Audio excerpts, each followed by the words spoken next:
Stop wasting precious time copy-pasting customer details into your Docusign documents, because in the next 90 seconds, I'm going to show you the best ways to automate that process and reclaim your day. First, let's create a reusable template. Open Docusign and start a new envelope. Upload the document you frequently use, then drag and drop text fields onto the document where you need customer information. Think name, address, email, phone number, anything you repeatedly ask for.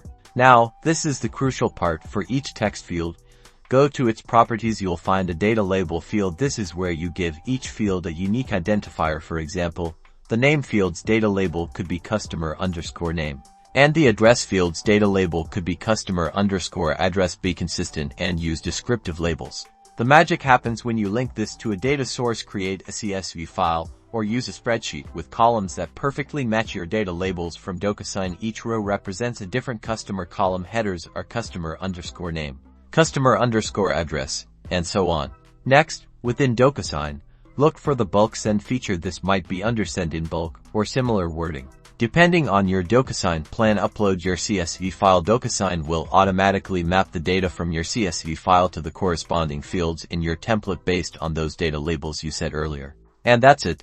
Docusign automatically populates each document with the correct customer information from your data source. No more manual entry. This saves you tons of time and reduces errors. For even more Docusign tips and tricks, check out the other videos on our channel. Don't forget to subscribe for more time-saving tutorials.